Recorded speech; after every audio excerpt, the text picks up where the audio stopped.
Wyatt Doyle and Robert Dice, welcome to Suit Up the Podcast. Thank you. Very glad to be here. Getting started, partially for audio purposes, would each of you mind introducing yourself so people know whose voice they're hearing? Sure.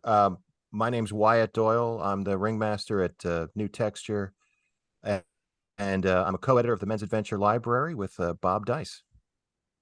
And I'm Bob Dice. I'm the crazy collector of Men's Adventure magazines who linked up with Wyatt to launch the Men's Adventure Library. And Robert, I see in your background just the magazines on the shelves, and I have to say I'm a little jealous. Very impressive. That's just a few. Actually, I've taken over 2 rooms in my house with shelves like that you can see in the background. I have probably over 6,000 issues at this point, which is close to all of the Men's Adventure magazines that were published in the 50s, 60s, and 70s. Getting close to having them all. There's some that are really hard to find, and they're all outrageously, not all, but many of them are outrageously expensive nowadays. Mm-hmm. So let's just get started right there. The Men's Adventure magazine, like we've had a couple of different people talking about pulp on the show before. So I think that generally speaking, our audience has an awareness of what that is. But the Men's Adventure magazine, what were they? Give us just kind of a general overview of what this piece of media was.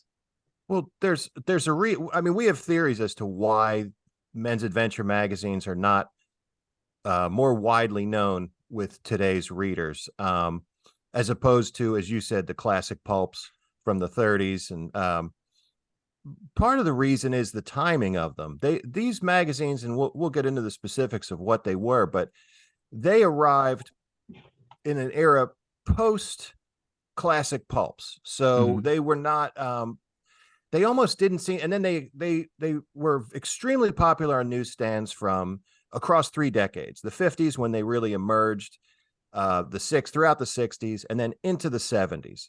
But when they disappeared, for reasons we'll get into, changing times, there almost didn't seem to be time for nostalgia to develop about them the way in the 70s we did see a lot of nostalgia for popular culture. The 30s, old time radio shows, the pulp reprints, film adaptations even.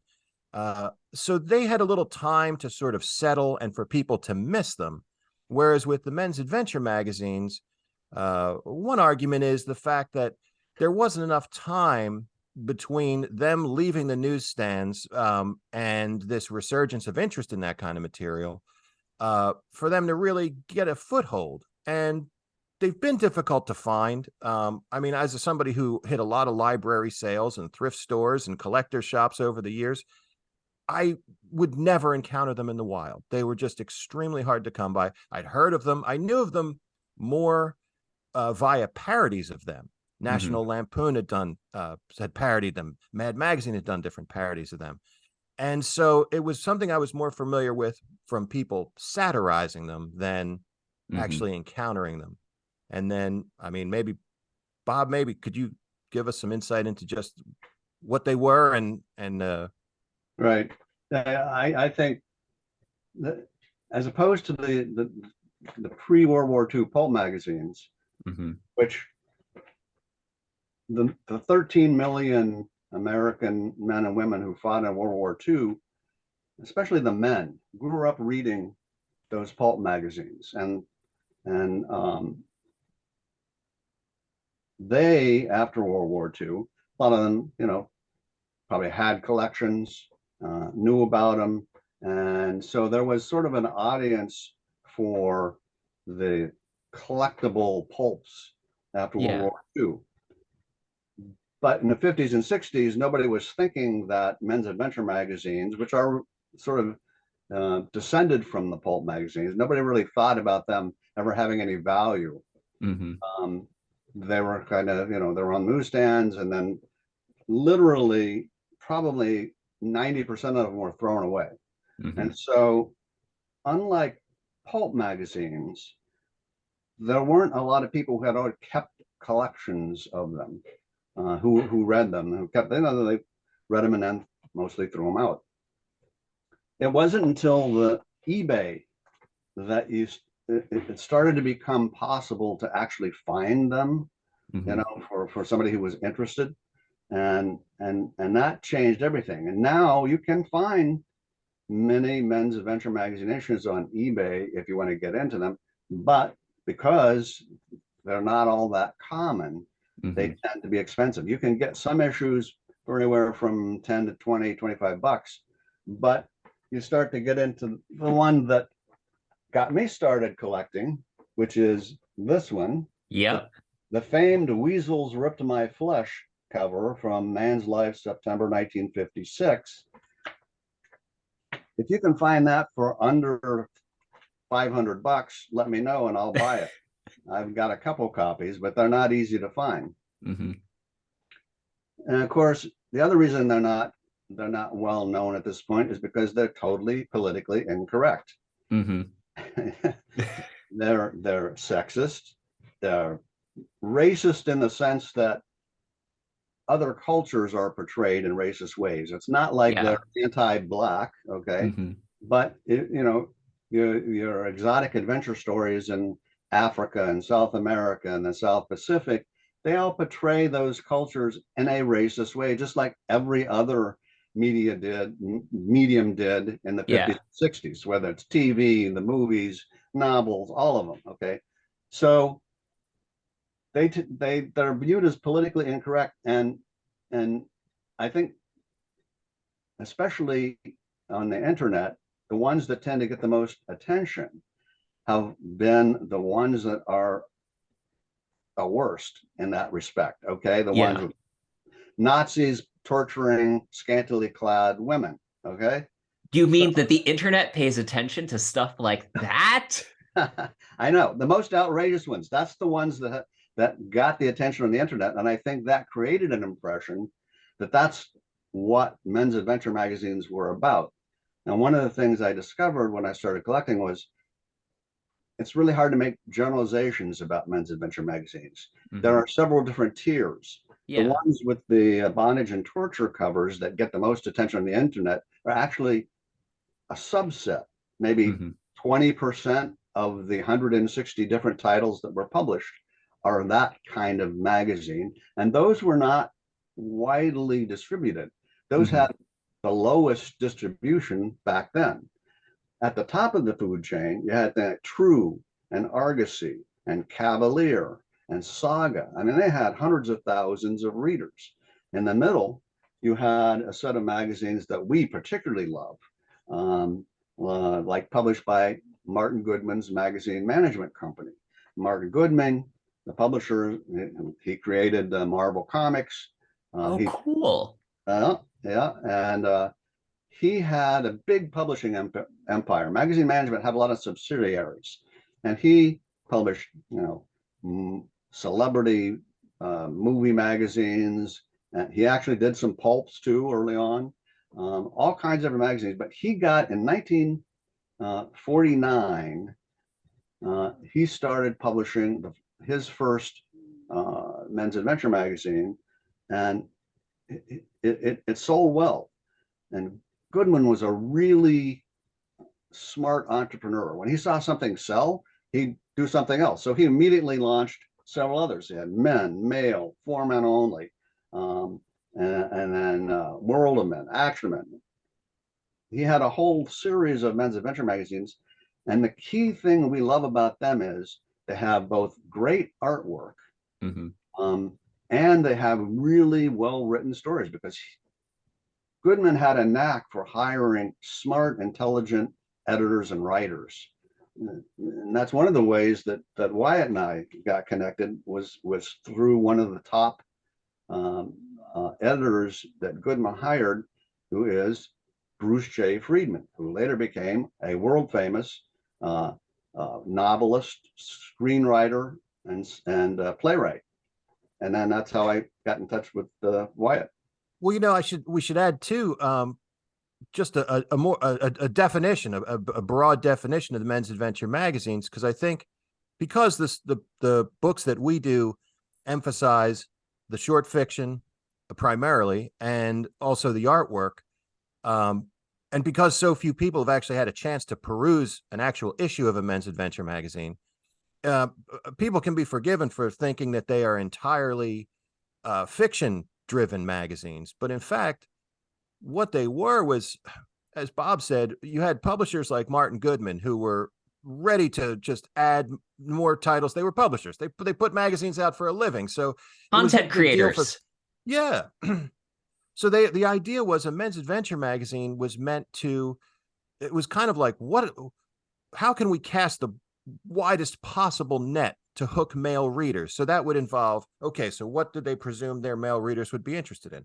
High octane short fiction, really explosive illustration art, but also some nonfiction elements that they thought would appeal to men. Everything from consumer reporting and consumer advocacy in an odd way, usually kind of a hot under the collar, like, you don't let them, celebrity gossip, travel pieces, particularly travel pieces to exotic lands or places that people had heard about and the reading in the books or in the magazines.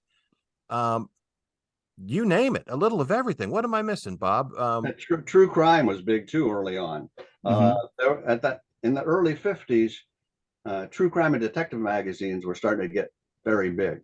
And Goodman, for example, he watched all of these trends. And so that was another element he had with true crime magazines. There was also early on, especially in the 50s, there were sort of advice articles for men. And some of the early ones were for World War II veterans, because you had 13 million World War II veterans who were the prime audience for most of these. So some of them would have, like there was a magazine called Battle Cry. And in Battle Cry, there was a regular column where people could write in saying that they were looking for one of the guys who was in their platoon. And they would link people up. It was almost like, print internet. And then there were letters to the editor that got answered. There were articles about how do you get the best benefits as a veteran. And of course, because all men are interested, or at least back then, all men were interested in beautiful women having sex with them. That may have changed a little bit nowadays, but back then it was all very hetero. And so there were lots of sexology articles, like, how to satisfy your woman, and stuff like that. That's why it becomes really hard to make generalizations. People do all the time, but it's hard to paint the whole men's adventure magazine realm with one brush. Yeah. You've got some that were heavy into outdoor sports, Argosy, would have hunting articles. And some were into weightlifting and fitness. Joe Weider, the famous bodybuilder. If you were a man in the 50s and 60s, just about every men's adventure magazine you read had an ad from Joe Weider. He was like Charles Atlas, buy my course, buy my book. There's a great movie about him and his brother Ben called Bigger. And it talks about how they started in Canada. They're from Canada, got into bodybuilding. They started publishing men's fitness magazines. They saw also in early 50s the men's adventure magazine genre pop up, and they started creating men's adventure magazines. So you get some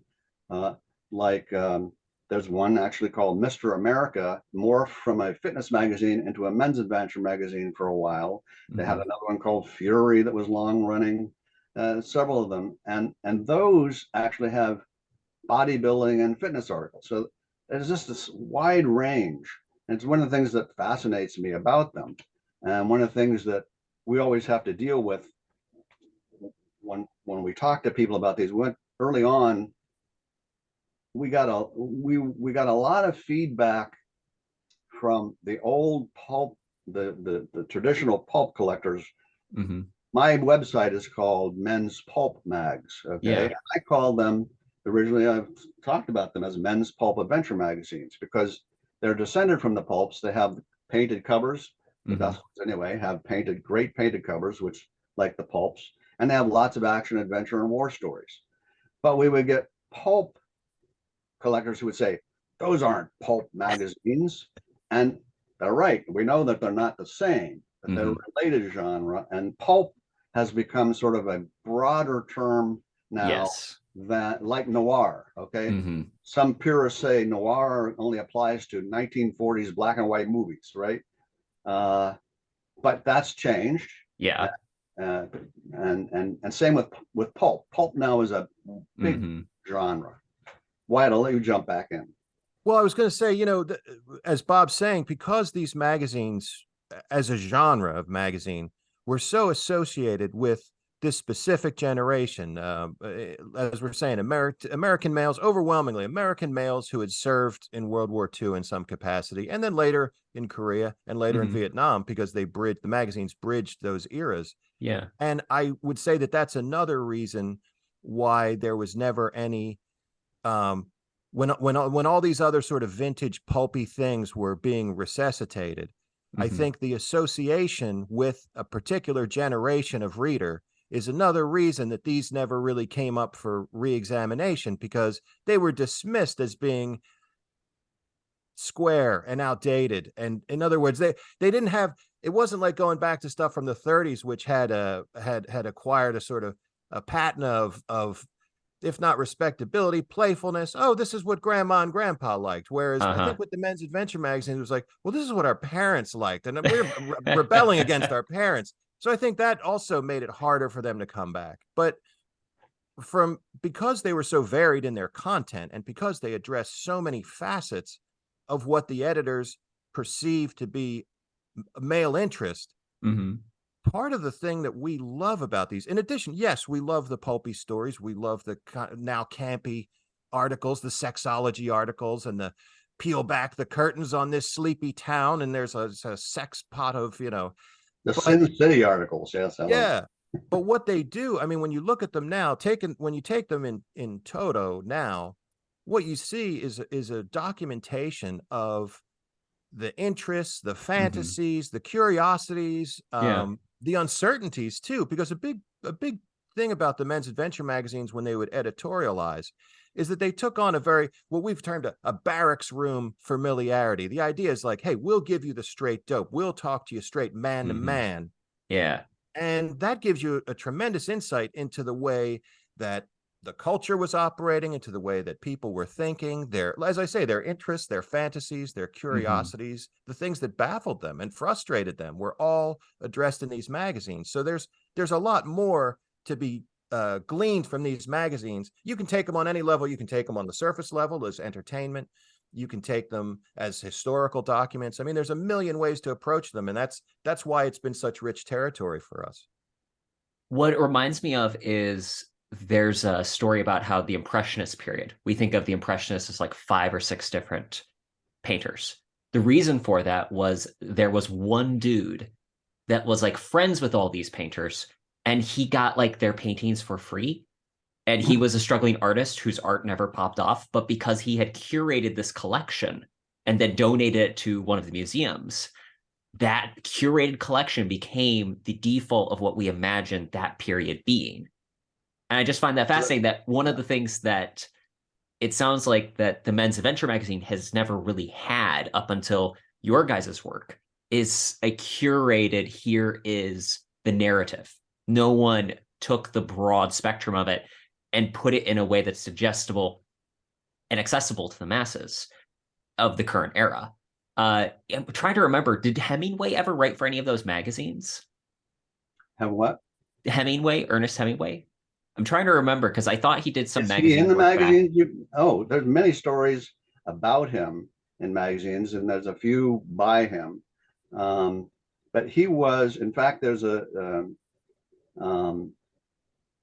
book by Professor David Earle about Hemingway in men's adventure magazines. And it's called All Man, as I recall, is the title. And he was the sort of the quintessential action hero in real life, who was also smart and who also had lots of women Yeah, I mean, and he hunted and fished, and you look back at him now, it's hard to like Hemingway as a man, Hmm. even though he was a great writer. He was a jerk of a man, Oh yeah.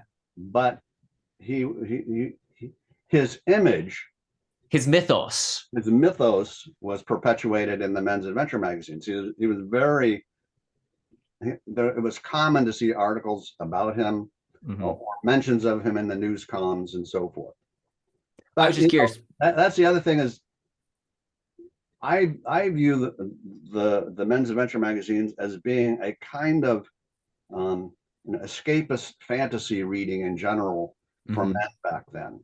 Yeah. They didn't take a lot of these stories seriously, and they didn't believe everything they read in them. Hmm. It was it was relaxing, Hmm. entertaining reading, uh, Yeah.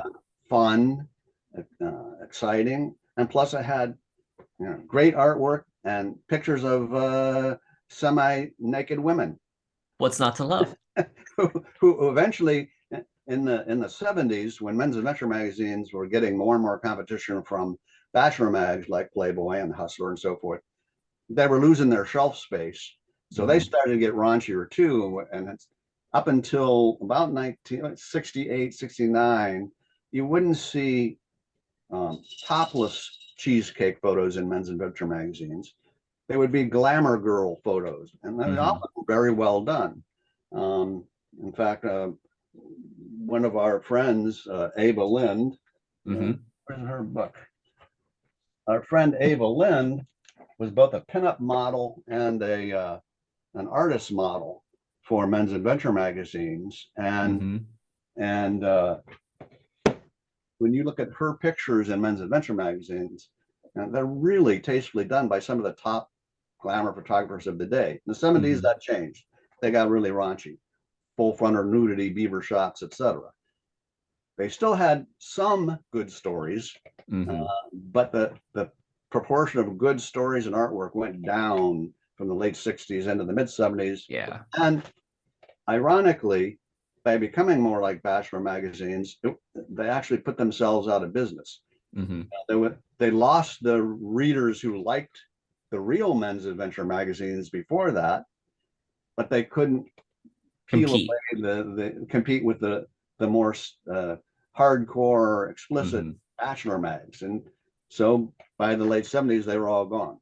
Hmm. I mean, the readership, the people who love the action adventure stories, what began to happen was the paperback industry, which had been sort of bubbling along Uh-huh. concurrent with men's adventure magazines, that suddenly became far more of an outlet for Hmm. fast paced, high energy, sexy action stories. Oh, and the other thing, too, we should mention is the original vintage pulps, they often could be built around a recurring character. Hmm. Doc Savage, the Shadow, um, Conan. the Avenger. Yeah. And the thing about men's adventure magazines is they cultivated none of that, which could also be a reason why they weren't as hotly collected, because you could Mm. see where a character inspires people. I want everything that Batman's in. I want everything that Doc Savage is in. Hmm. But these Well, men's and you adventure need the next magazines, you need the To next keep the chapter. story. They were serialized, so you needed Yeah. the next story. Yeah. yeah, and men's adventure magazines did not do that. I mean, on rare occasions, there's an aspect of them called book bonus stories, which I'll ask Bob to get into, and occasionally you would have a character that would reappear simply because they were in another book, but they were not recurring characters by any stretch. That was never cultivated in the magazines. It was never something that they thought the readers were interested in, I guess, and that definitely set them apart from the pulps that they sprang from, in addition to the wider range of subjects that they addressed. But I also think there's a lack of awareness, which we're trying to correct, of the fact Hmm. that many great writers Yeah. started out as writers for men's adventure magazines. And when we did our first book together, Weasels Rip My Flesh, which happened to be our favorite, okay, if you look at who's in there, you got Lawrence Block, Hmm. world's most famous mystery and crime writers. You've got Harlan Ellison, one of the most famous writers and social commentators in the world. You got Bruce J. Friedman. You've got Mario Puzo. You got Robert Silverberg, the great science fiction writer.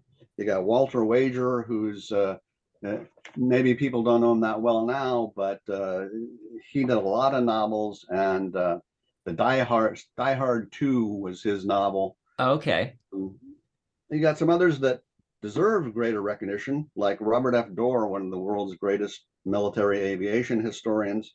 You got Jane Dolinger.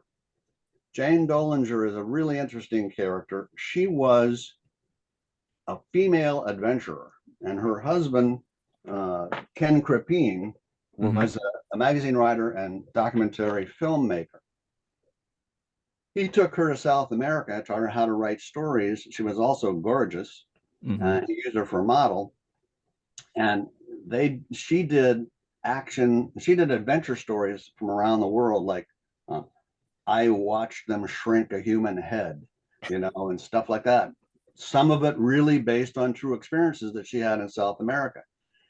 So we've got some of her stories in Weasels too.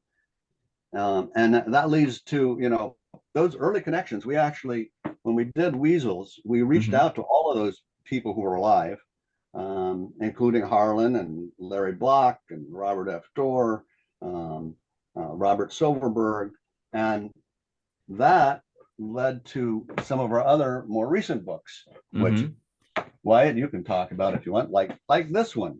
I want to know more about this book because I was so excited. So when I first started reading the Hard Case Crime books, he wrote, I think, 2 or 3 of the first ones they issued. The Girl with the Long Green Heart remains one of my favorite Lawrence Block stories. And when I heard you guys were doing this, I mean, it was perfect timing. And I've already ordered my signed copy, by the way. So I'm very excited. Good man. I mean, it's like Bob's saying, a lot of this stuff sort of snowballed along as we'd meet and work with one person. We'd end up, that would lead to another connection and another.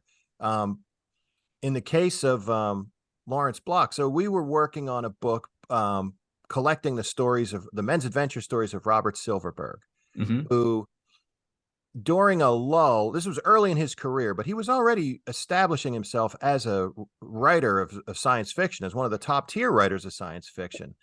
And then there was some issues. Yeah, there's our Robert Silverberg collection. And what happened was there was a brief dip in the fortunes of science fiction publishing, and it left a lot of writers looking for paying work. Robert Silverberg sort of stumbled into the idea of working with this small, possibly fly by night. There's not a lot of information about this publisher, but he started writing stories for this publisher and a magazine they were starting called Exotic Adventures, a men's adventure magazine. Silverberg ended up, now the magazine only ran for a handful of issues. It was not a tremendous success.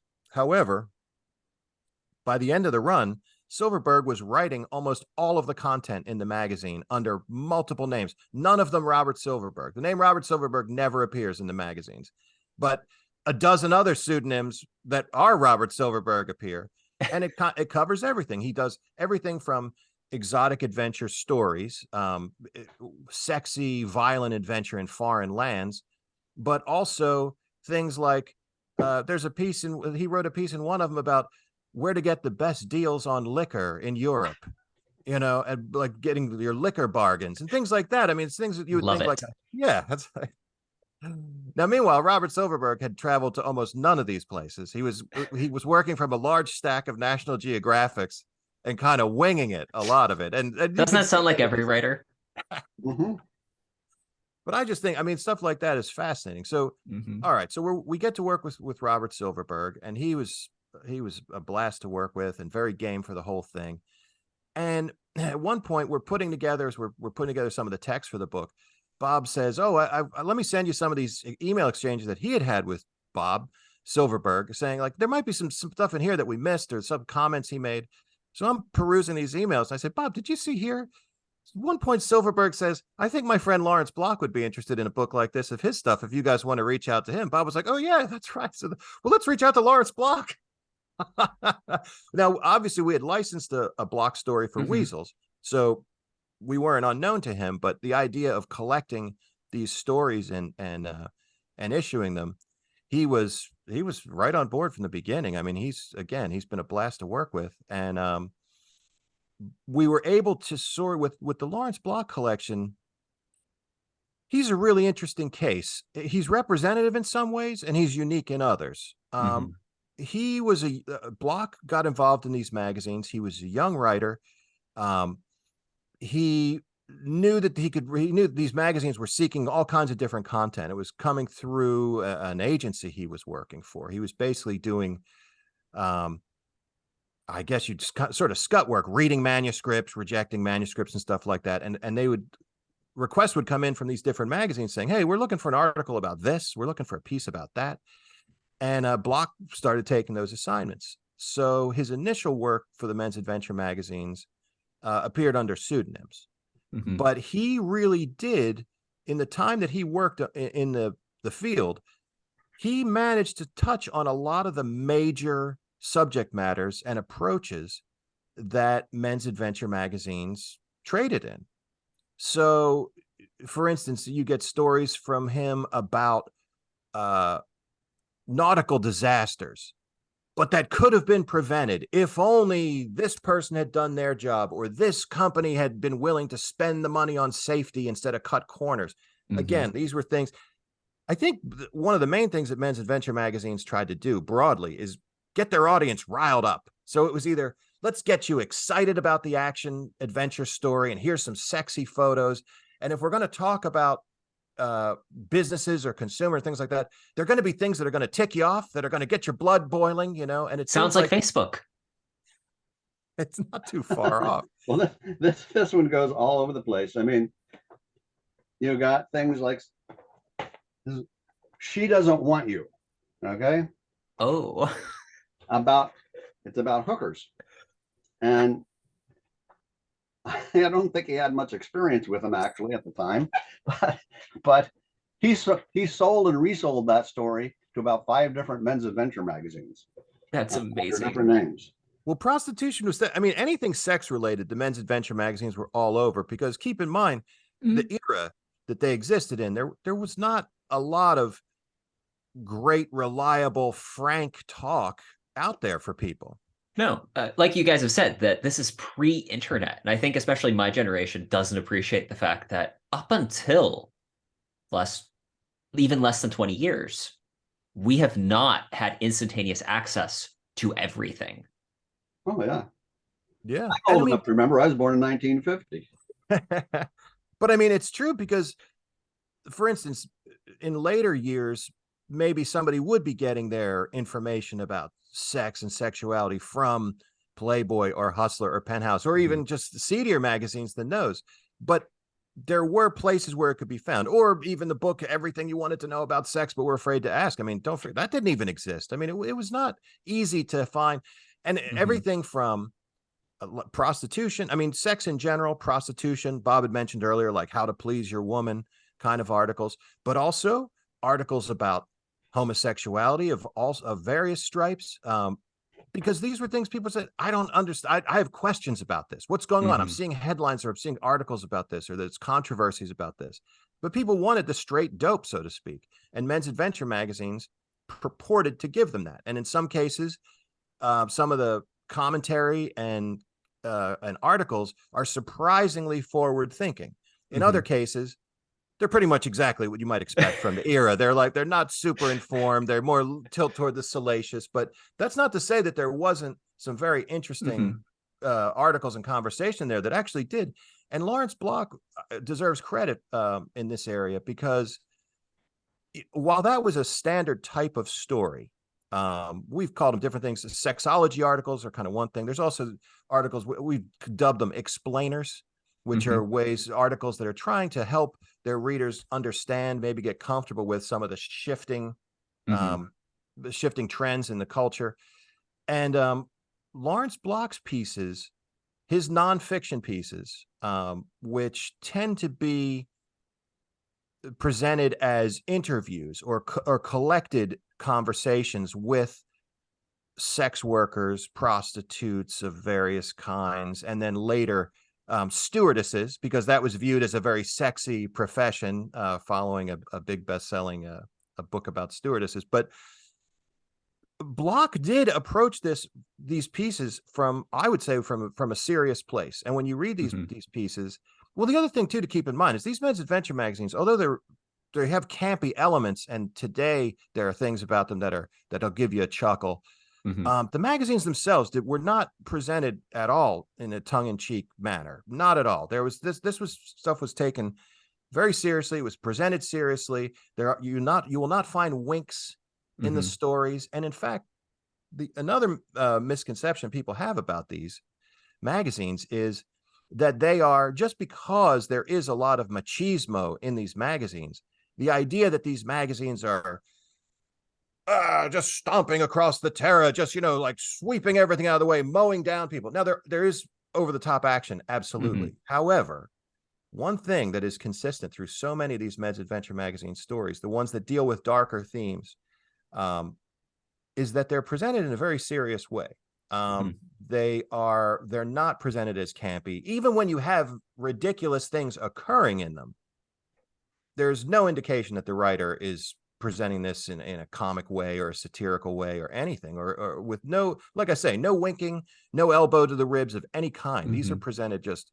Oh, Weasels rip my flesh. Okay. Yeah. One of the things that hooked me on men's adventure magazines is that when I actually read that story, I was surprised to find out this was not flippant. Okay. Killer Weasels sounds like it should be funny, right? A joke. It is not a funny story. It's actually very noirish. It's dark, and it doesn't have a happy ending. It's a dark, bloody tale of killer weasels. The other thing that Wyatt had mentioned a while ago that leads back to Block is the men's adventure magazines, because they, especially in the 50s and 60s with the paperback boom, a lot of the writers and editors and publishers of paperbacks use men's adventure magazines as another outlet for their work, to showcase their work and get more attention. And so they would sell what they call book bonus versions of their novels. In some cases, they were truly condensed versions of the whole story. In some cases, they were excerpts. And, like in the Block book, we've got a couple of his stories about a detective character named Ed London. And I don't know if you've ever seen his Ed London stories. You probably haven't, because this book is the first one that prints them and that appeared in adventure magazines in their totality. He had another character named Tanner. Okay, the Tanner series is great. Okay, and so you've got book bonus versions of his Tanner and Ed London stories in this book, and we have the paperback version. This one, then that cover is from one of the versions. This paperback version of the book that isn't as lushly illustrated as the hardcover, but it's got all the stories. And if you look through men's adventure magazines, you'll find many book bonus stories by famous writers from that era. And some of the, like I mentioned, the magazine management line of men's adventure magazines, some of the great writers of that era, like Mario Puzo, were editors at magazine management. And Mario wrote stories under the pseudonym Mario Clary. Scores of them, okay? And that was before he became famous for The Godfather, although Magazine Man was the first magazine to really give attention to The Godfather. And Mort Kunstler did a cover featuring The Godfather. It was in one of them. But the block, I think one of the things people will like about The Naked and the Deadly is that it's got these book bonus stories Mhm. by Block that most people have never seen that are really good. They're really good stories. He couldn't write bad, I don't think. Both him and I'm Silverberg, whatever they wrote about, no matter how crazy, mhm, sex, travel, uh, action, adventure, detective, everything they ever wrote, they were damn good writers. mhm. Oh, and actually, Larry's still writing. I don't think Silverberg is, but Block is, and they're just amazing writers. It's one of the things that I've started to do as I got into pulp and noir. It's just finding it fascinating to read stories because I think that the intro, especially as a kid growing up, is you start following characters and you go, "Oh, I know this guy. I know Conan. I saw him in the movie. I know Conan's story," type thing. But then as you get older, like, "Oh, Robert E. Howard," or whatever, like Hardy Boys, Frank W. Dixon, even though it was a house name, like you start following then the authors themselves, and it just becomes fascinating. And that's one of the things that, again, I find really interesting about the Men's Adventure Library is that you guys really do a great job putting the focus on here's a collection of this artist or this model or this writer, and it gives Thank you. delightful novelty. Yeah, thank you. I mean, that's part of it. Every time we come up with a concept for a new title, I mean, it's very important to us that we be able to include that kind of context because the stories and the artwork certainly can stand on their own. I mean, Mhm. these are great. I mean, they're like, I guess you could compare them in some ways to, when they talked about McDonald's and why McDonald's is so problematic. It's like, well, part of it is they engineer this stuff to be delicious for people Mhm. to really like and crave the taste. And I feel like that's what this kind Mhm. of pulp fiction is like too. It does not have lofty aims. Mhm. The goal is to entertain, to engage the reader, and to take them on a hell of a ride for Mhm. however long the story runs. And the writers had no pretensions about whether this stuff would endure. And as it turns out, it has. I mean, good writing, good pulp writing is good pulp writing, period. And a lot of it is timeless, really. Well, and something I just found fascinating, even as you were talking about the lifestyle elements that they're talking about in these books, these are things that still stick around. Like the show How I Met Your Mother, there's an episode where one of the characters is like, these are the sexy women jobs throughout history. And of course, he starts with when Hunter was the thing, Gatherer was the sexy thing, and he gets up to stewardesses. Like this has been these elements of the zeitgeist that they talk about did continue and perpetuate into other things, even if some of it became more tongue in cheek.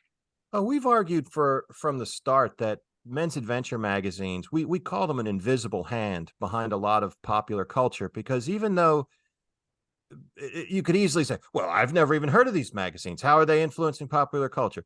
Well, the fact is, the templates that these magazines established in terms of Mm-hmm. presenting as, again, tight, action packed kind of fiction and the subject matter and the approaches, you see so many antecedents for popular culture, movie characters, Mm-hmm. groups of characters like the Expendables, Mm-hmm. and the going back to the A Team. Mm-hmm. Really, it's like you can completely find precedents for those kind of stories. And of course, don't forget these men's adventure magazines. They had this mutual relationship with all the other popular culture of the day, Mm-hmm. whether it was novels, film, television, even just things that were in the air culturally, like the exotica Mm-hmm. craze that emerged following World War II, which encompassed everything from biker gangs. I mean, that was a huge. Whoever was a big bad guy in the culture Mm-hmm. would invariably be a big bad guy in the men's adventure magazines, and men's adventure magazines would just hammer the readers over the head. I mean, biker gangs, you would think that they were destroying every town in America from the way they were presented in men's adventure magazines. You guys did a book on Cuba also, right? Yeah, where's that one? Let's see. One of we've done several books that are kind of combination of story anthology and artwork. One of the themed ones is about Cuba. Sugar, Sex, and Slaughter. Actually, the title of one of the stories. Oh, Amazingly, that is awesome. yeah. I mean, Uh, one of we the did it's a one about book. sharks. That's another good one. The Cuba Always. book I got to say this, the Cuba book is one that's fascinating because we're talking about cultural history and cultural context. And basically what you see in the Cuba book is this is how men's adventure magazines were presenting Cuban Revolution, Yep. Castro, and you see how it evolved somewhat from the earliest pieces talking about Castro to the later pieces talking about Castro and the revolution. And you kind of get a sense of how the perspective evolved and changed. The Sharks book that Bob held up, what we did with that to try and make it something special and to be a little more responsible. Bob and I are both very concerned about environmental issues. And of course, sharks are have been completely victimized because they've been villainized for so long. And so what we did with the Sharks book was we picked out these great shark stories that are over the top and fantastic. But then we reached out to a whole group of marine biologists and shark experts, and we asked them if they would myth bust each of the stories. So each story is followed by a piece. Great idea. Yeah, and because we felt it's the only responsible thing to do. Otherwise, we're just dumping more misinformation out there. But the interesting thing was, so many of the stories actually were not that far. Now, some of them were completely over the top, but some of them they'd say, this is not unusual shark behavior, what's depicted in the story. So that surprised Steve. We did not expect that. We fully expected each story would be shredded by the experts. Say this has never, ever happened. In fact, I would say about half of them more or less accurately depicted shark. And I'm sure I have to believe that it was just luck that happened, because these guys were just hammering out stories all the time based on Encyclopedia Britannica and National Geographic. Yeah. You know? Well, I mean, it's that having a launching off point, like as much as, I mean, these are pulpy adventure stories. If you can start with something that's real or close to real, it can make the story feel so much more magical. Yeah, actually, here's another theme. When this is our killer creature anthology, a story and art anthology, I watched them eat me alive, which is actually one of the stories in the book. And it's another one that's very dark because this guy gets stranded on an island and he actually does get eaten alive by crabs. Anyway, no, I think you hit on something that's very important. A lot of these writers, Block, Silverberg, Robert F. Dorr, who was a famed military aviation historian who wrote for men's adventure magazines, many others, they actually were great researchers, and they would always be some elements of truth and fact in their stories, and then that would take off. But it always amazes me. Men's adventure magazines also perfected the art of faux true stories, stories that were portrayed as true, and even said true story as told to, and then it would name the writer, and they would have not only just artwork, but they have photos of the people who were in the story, or the places that are mentioned and so forth. Total fiction. Okay, so a lot of times, because there are actual facts in the stories, it's not easy to figure out when a story is actually true, partially true, or totally fiction.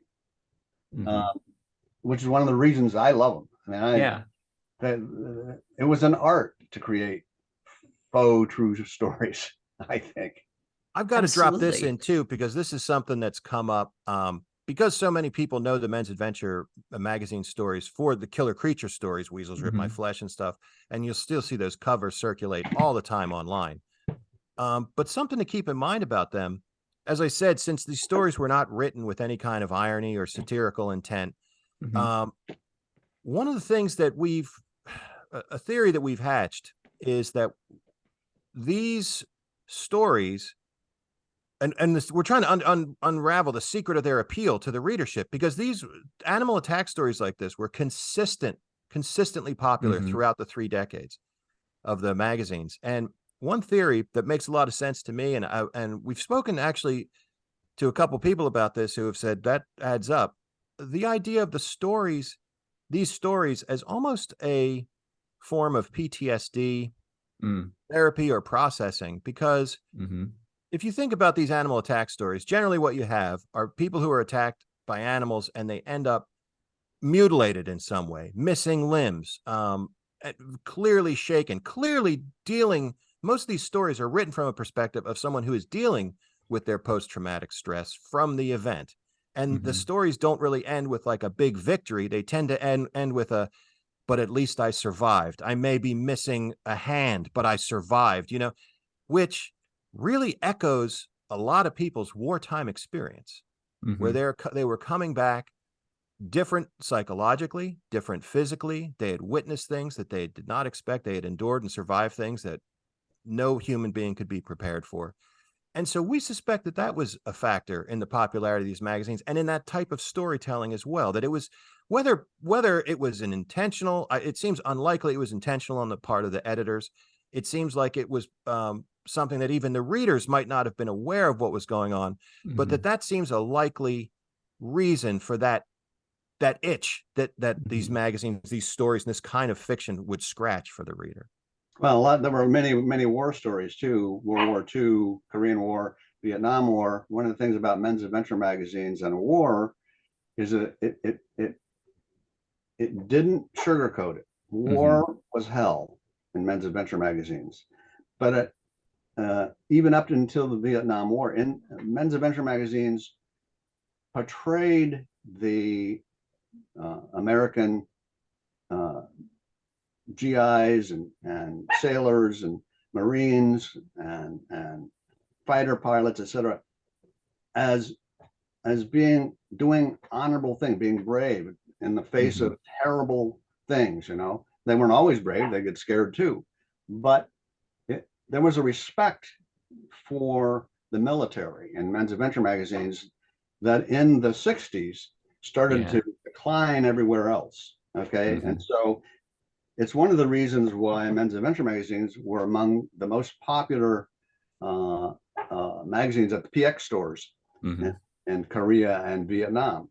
And just to clarify too, Robert Dorr, who his Handful of Hell collection is a favorite of ours. He was telling us how because he was an aviation historian himself and took his work seriously. You see a tremendous empathy for fighting men in his stories. And however, he did make a point when he spoke with us. He said that he tried to make the stories realistic, but he also was determined to never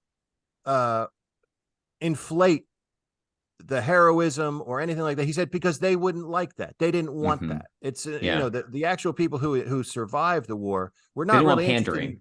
No, they didn't. They weren't interested in seeing themselves presented as superheroes. That what they appreciated about Bob Dorr's storytelling in particular was its realism, emotion. I mean, when it wasn't physically realistic, when maybe the battles were much bigger than they ever could have been, but internally, psychologically, they stayed in a realistic place. There's something that the They Ate My Flesh story reminded me of, the killer crabs. In Dr. No, the book, there is actually a scene where the Bond girl is about to be mutilated by killer crabs, and Bond saves her just in the nick of time as the crabs are about to get her. It seems ridiculous as you read it, so much so they've tried filming it in the film with Ursula Andress like tied up for this, and they're like, the crabs aren't moving fast enough. We can't use this. Then the other thing was that this reminded me of when you were talking about the PTSD element. That as being a potential itch that this scratched.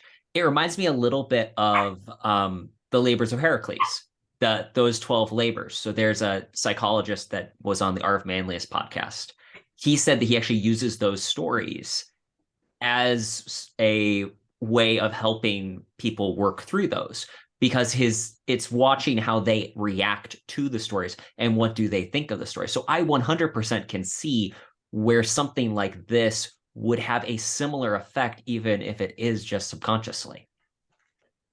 Yeah, I mean, there's a reason they were so popular for so long. They must have been speaking to the readers in a way. The other thing to keep in mind too about these magazines that kind of sets them apart from a lot of other magazines of their era is the fact that, yes, there was advertising in these magazines, but most of the time the advertising in them is kind of all over the place. The advertising was purchased in bulk and just sort of dumped in there. It wasn't a situation like you would see in Playboy or Esquire or other magazines that really targeted more of an upmarket Yeah.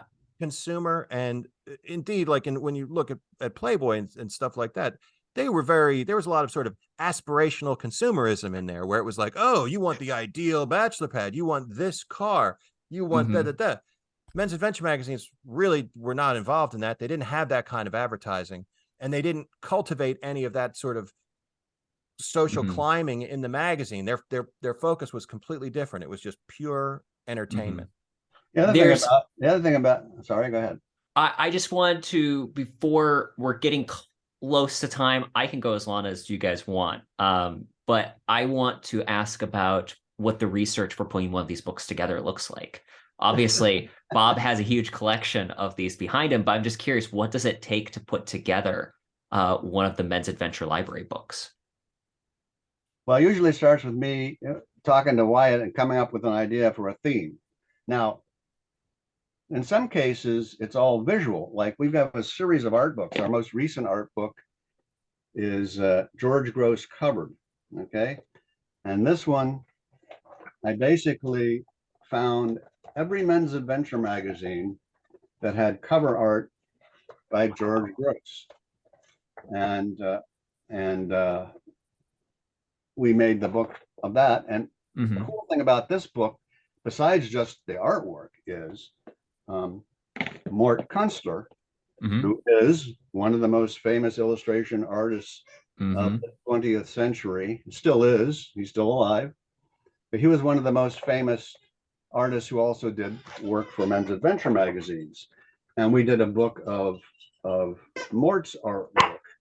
And Mort was a family friend of George Gross, and Oh, George was kind cool. of his mentor. And so Wyatt did an interview, several interviews with Mort, eliciting memories of what he remembered about George Gross. He got some really cool stuff.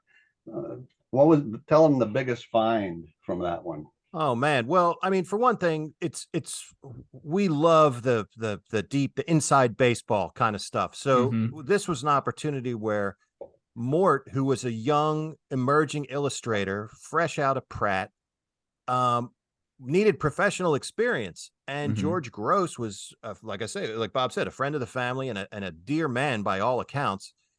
He said, well, come on in and you can have the drawing table next to mine. And the two of them would work together, and George Gross would end up sort of critiquing and advising him and recommending him to different publishers. And one of the other side benefits of that working relationship and that friendship was, with the two of them right next to each other, often they just turn to each other and say, here, give me a face, give me an expression, you're getting shot at, and you're. So they would model for each other, and we uncovered all of these uses where we say, that looks like George, that is George. Mort, that's a Mort painting that has George. Now this is the big one. If you look up there in the on the right hand page, you see that image of a fellow with his hands up at his face. That was from a publisher's magazine that was announcing the release of the novel The Godfather. They commissioned Mort Kunstler to create illustrations. Mhm. And so that illustration you saw there was Don Corleone. In fact, Bob, will you go to the back of the hardcover, where the bios are? Because there's a larger prelim of the Don Corleone. Oh, Okay. wow. So that's a preliminary for the Don Corleone painting. Um, as I looked at that and looked at that, I said, I finally reached out to Kunstler's and I said, is that George Gross? Because that really looks like George Gross to me. And they checked with Mort, and Mort said, that is George Gross. So one thing that our book puts out there that is brand new information is that the first person to portray Don Corleone was George Gross. Oh, he modeled for him as the model for him, and that was the first image of the Mhm. Godfather out in the media. Yeah. That That more So it's is George Gross, is Don George Gross, as we call him now. Don George Gross. Don Gross. you That know is so cool. that art book was a lot of fun, and we have others from Mhm. less well-known artists. George Gross was very well known in the pulp realm Mhm. before Men's Adventure magazines existed. Another guy that we hooked up was Samson Pollan. Sam Pollan was also one of the greatest illustration artists who worked for Men's Adventure magazines. And Wow. he was a master of interiors and duotones. Mm-hmm. And a friend of mine, who's a friend of ours, who's a collector of men's adventure artwork, original artwork, Rich Oberg, has a lot of Sam Paulin artwork, and Rich told me, "Hey, Sam's still alive. You should do a book about his artwork." So in 2018, we touched bases and connected with Sam, and he was into it. And so we've done 3 books of artwork featuring Sam Paulin's art.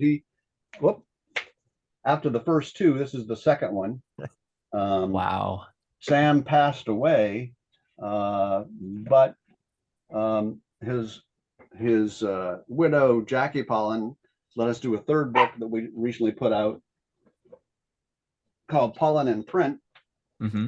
And one of the things that's cool about that is, I think, unlike Mort Kunstler and Mm-hmm. George Gross, who was known to, at least people who were into pulp art, okay? And in the case of Mort, Civil War art and historical art. Not many people had heard of Sam Paulin before we did our books. And since then, you know, he's become better known. His original paintings that used to sell for a few hundred on heritage auctions and now sell for several thousand and so forth. So I'm kind of proud of the fact that we've helped shed light on Sam's career. We also, now here's somebody who didn't need his men's adventure artwork to be known, but Gil Cohen. Wow. Gil Cohen was the major cover artist for Don Pendleton's Executioner series early on. And so he did a lot of men's adventure magazine artwork, but we also wanted to do something with his Executioner cover paintings. And so we reached out to Gil, and he gave us access to all of his original Executioner cover art. And so we did this book called One Man Army. It's stuff like that that makes you want to buy a book. Yeah, I hope. But you know, it's you had said, like, how do the projects come together? And as Bob is showing, they all come together in different ways. It always starts with Bob's collection, always, because you know, there's no other collection like it. But it just depends. And we talked about the way that a lot of these books have rolled over into other books because of people we've met and connections we've made that way. And it's all different. Like with Sam Paulin. Sam Paulin was a rare artist who had retained a lot of his originals, and he was also a very good art photographer. So a lot of the stuff that he had not retained, pieces he had sold, he had archival quality photographs of the artwork. So we were able to include them. So those first 2 books were his original artwork that he had preserved or had documented. And then the 3rd book, Paulin in Print, we said, well, there's a lot of pieces that Sam didn't document and we don't have, but they're in Bob's collection because they exist in print. So with Paulin in Print, we said, all right, now we're going to try and do as total a cataloging of Paulin's men's adventure work in multiple volumes. And that's the first volume. So what you see in that book are how they actually appeared in print. The first 2 books, original artwork. The second or the 3rd book are all the spreads, which are fun too, because in addition to the great artwork, you actually get to see story headlines, the subheads, which are usually pretty great, a little snippet of the text. You get to see it as though you're reading the magazine. But yeah, I mean, that came together. We just had a great relationship with Sam, and he loved what we were doing with the books. And, you know, Mort Kunstler, kind of similar, right? I mean, we connected with Mort. They were interested. Mort was somebody who had not done a lot with his men's adventure artwork. He had focused on, because he left men's adventure, doing men's adventure work to do advertising work and movie posters and all kinds of stuff. And then later in his career got involved with more historical themes, Civil War themes. And so that was what he tended to regard as his more serious work, and hadn't really given a lot of consideration to the men's adventure stuff. And fortunately, he allowed us to put that material back in print. And again, Mort has a tremendous archive, extremely well organized, of all of his artwork from all the eras of his career. So it would have been impossible to do the book without the kind of support and cooperation from our subjects like we've had. That's awesome. And you're going back to your question on how we put these things together. One of them is I scan the covers and contents pages of all my magazines. And I have a great desktop search program called Copernic. that is so cool. And with Copernic, for example, I can find if say we want to do a story about sharks, okay, like this one. I can actually with Copernic recognizes both images and text. And so I can do a search on my computer and I can find every shark story that I have in my collection. Then I go and I read them and I figure out which ones we think are the best. And that's curated in the sense there are, like any genre, some are great, some are okay, some are crap. So we pick the best ones. With covers, same thing. I can find all the covers that Mort did, and that's another book we hope to have coming out soon. Is a book that shows Mort's covers. The other one is original art, the one that we've done so far. Gil Cohen, we're also planning a book of his Men's Adventure magazine covers. So I don't think anybody else has a database like I have, and that's basically why we can do this by theme. Yeah. Well, I And was we've got curious about a list of about because 10 different subjects that we're slowly adding to. I mean, some of these things we've been adding to the file since we started the first book, but I mean, we both have very broad interests. And so we say, what about a book about this? All right, well, let's start putting a file together. Well, that's great. In Pulp Fest 2023 in August, we go to Pulp Fest almost every year, and they ask us to do a presentation about some theme that fits the theme of Pulp Fest. And the Pulp Fest theme this year, a big focus is weird tales, the old pulp magazines. So Mike Chomko, who is one of the organizers of Pulp Fest, said, could you guys, do you think you could do a presentation about stories in men's adventure magazines that are like weird tale stories? Yes. Yeah, and immediately I said to Bob, I was like, well, let's just do a book. Like, we should just do a book on that, because that's appeals to both of us. And the other thing too, that one of the reasons Bob and I work so well together is we are both just pop culture fanatics. I mean, movies, music, books, TV, and we're constantly bouncing stuff off each other. Oh, did you like this? Have you seen this one? So that's another great, it's a great relationship for putting these books together, because we can then better chart, oh, this is reminiscent of this, or actually this predates that. And this thing popped out. That would have been 2 years after this movie came out that was a big hit. And so clearly they're riffing on that and blah, blah, blah. So that helps a lot, to having two very worldly editors who are just obsessive, pop culture obsessive. That helps a lot too. That's amazing. Guys, this has been an absolute pleasure. Where can people go to learn more about your work? These books are beautiful. If people have just been listening to the audio, they definitely need to watch the video too, so they can see as you guys hold up the books. But they're beautiful. They're well bound. They are excellent pieces to anyone's collection. I'm excited about the Lawrence Block book. Where can people go to learn more about you guys and your work? Newtexture.com. New Texture is my imprint. That's a good place to find them, but really the place to find them and to buy them directly, I would direct listeners to Bob's website. menspulpmags.com, menspulpmags.com. I've been doing that one. Actually, I started that before we started doing the books, and we always announce our books there. In my online bookstore, I sell free shipping in the US, but anybody else, other countries, best off on Amazon, okay? Because all of our books are listed on Amazon worldwide, and then you can get local shipping, right? I can't afford to do free shipping to other countries, and it's too expensive, but you can get we got a lot of fans in the UK, Australia, and Canada, and so look on Amazon under our names, Robert Deis. I use Robert for books, Wyatt Doyle. You can find us on Amazon, but go to menspulpmags.com, or you can also find us on Facebook.